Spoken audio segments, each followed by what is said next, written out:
Vamos a hablar del teatro isabelino y los clowns de esa época.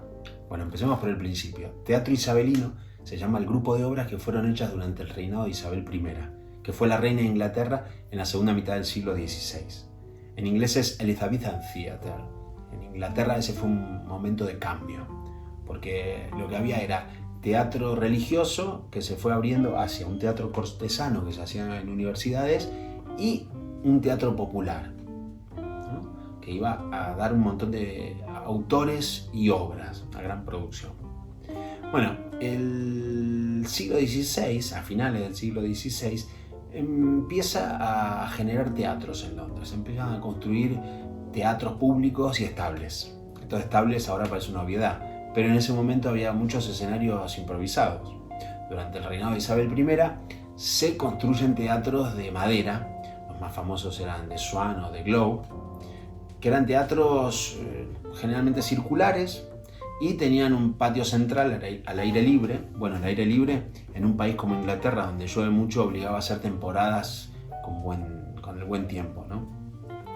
En el medio estaba más alto el escenario, había unas galerías, los que podían permitirse pagar más y estaban sentados.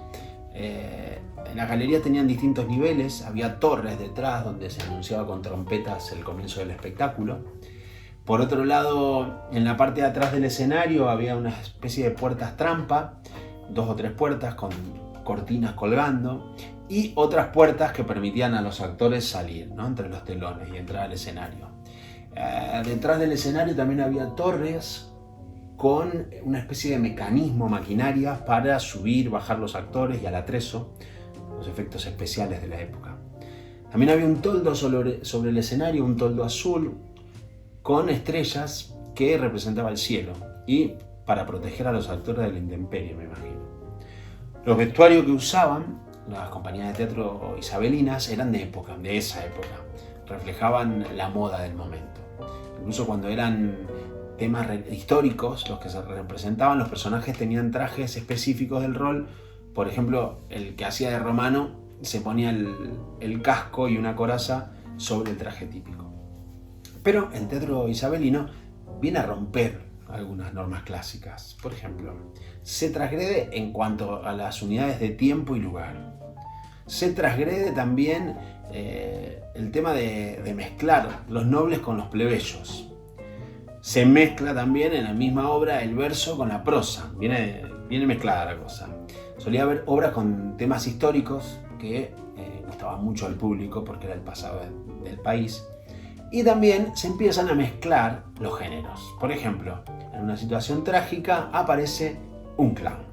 Ya ahora veremos cómo era concretamente la figura del clown isabelino.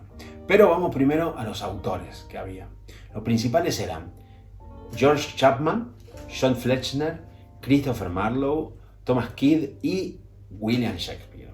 Shakespeare claramente destacó sobre el resto por su singularidad.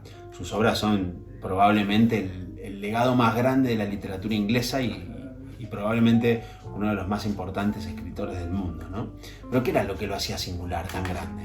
Por un lado, su estilo y su dominio de la lengua, abarcando desde la expresión más exquisita al lenguaje más popular. También su capacidad para emocionar, que hace que como espectador uno no pueda ser indiferente a lo que están diciendo esos personajes.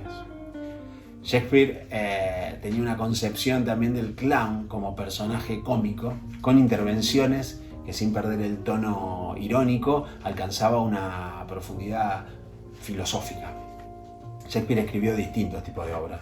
Tiene las grandes tragedias, un género donde alcanzó su máxima brillantez, como Romeo y Julieta, Hamlet, Otelo, Rey Lear.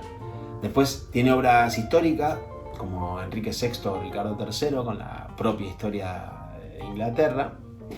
También tiene obras romanas, de la historia de Roma, como Tito Andrónico o Julio César. Y tiene también las comedias, que son las que nos interesan especialmente a nosotros, ¿no?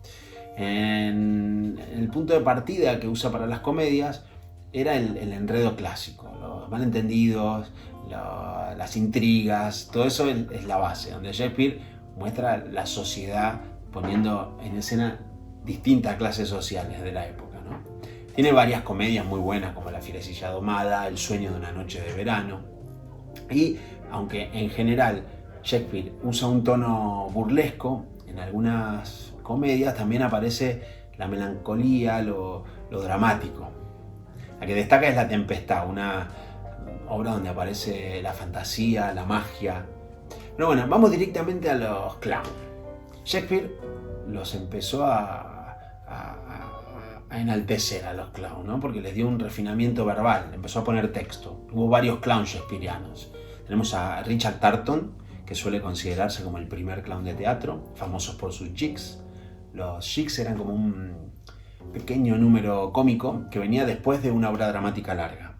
Era un bonus track que servía como distracción, ¿no? En los jigs podía haber de todo: canciones, baile, lucha escénica, máscara, mímica, y el tono variaba, podía ser más satírico, más obsceno, pero siempre cómico.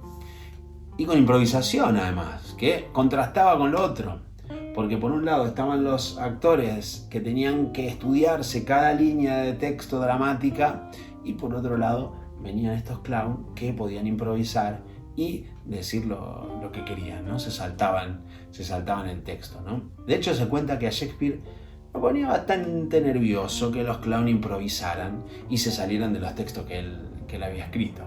Quizás por eso aparecieron los jigs, ¿no? Como un espacio para que tengan su propio momento.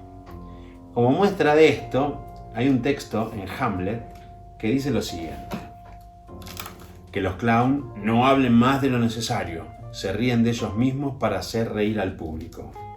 Y Richard Tarton era un gran creador de jigs. Como temática tomaba argumentos de cuentos populares y hacía jigs que incluso podían cambiar bastante el tono de la pieza dramática que se había representado antes. Así que fijaros qué importancia tenía el tema del clown, ¿no? El clown de Tarton era un personaje campesino que venía a la ciudad. Luego de Tarton vino William Kemp, que continúa con la tradición de clowns. Kemp también era famoso por sus jigs y además era bailarín, así que lo jugaba en sus números, ¿no? Donde mezclaba los textos con juegos físicos.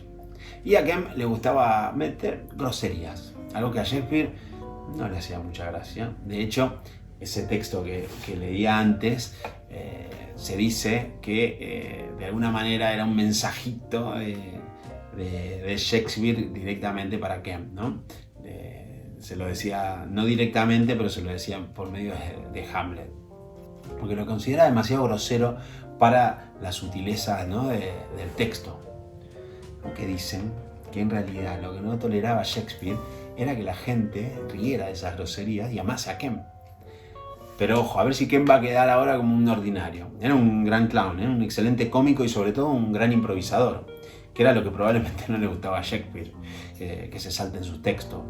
Aunque algunos dicen incluso, hay investigaciones de estos que creen que parte de algunos parlamentos eran improvisaciones de los clowns que después de probar ante el público pasaban a formar parte de los textos finales, ¿no? A Kemp lo reemplazó después Robert Armin, que había comenzado su carrera con Tarton. Con Armin el clown se convertía en una figura más sutil y contribuye a evolucionar el clown hacia roles más intelectuales, donde predominaban las palabras sobre la comedia física. Otro tipo de clown, ¿no? Su personaje era un bufón de la corte. De hecho, escribió un libro, Full Up and Full, en 1600, que es una de las primeras historias sobre clown publicadas. Una cosa a tener en cuenta cuando aparece el término clown, ¿no? En los textos isabelinos se refiere al actor cómico contratado por la compañía especialmente para cumplir ese rol, ¿no? Por ejemplo, Kemp era el clown de la compañía Chamberlain y más tarde de los Worcester Men. El término clown también, tengamos en cuenta que no existía antes del teatro isabelino, y entra porque expresaba un nuevo concepto.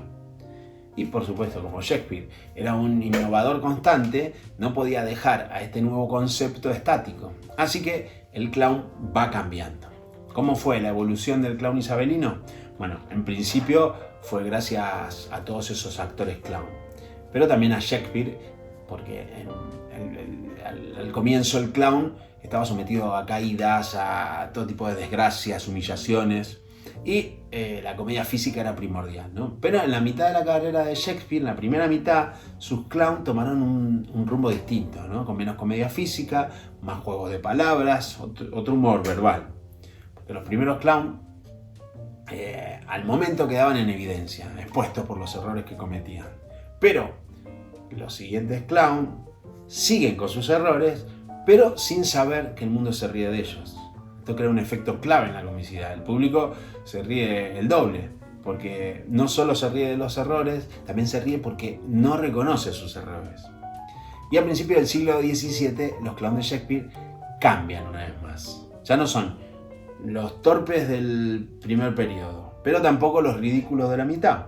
Ahora son melancólicos. Claramente estos últimos clowns no fueron escritos solo para provocar risas, sino más bien para provocar una reflexión profunda. Shakespeare hizo evolucionar al clown, elevándolo, y todo sucedió en muy poco tiempo, lo que duró el teatro isabelino.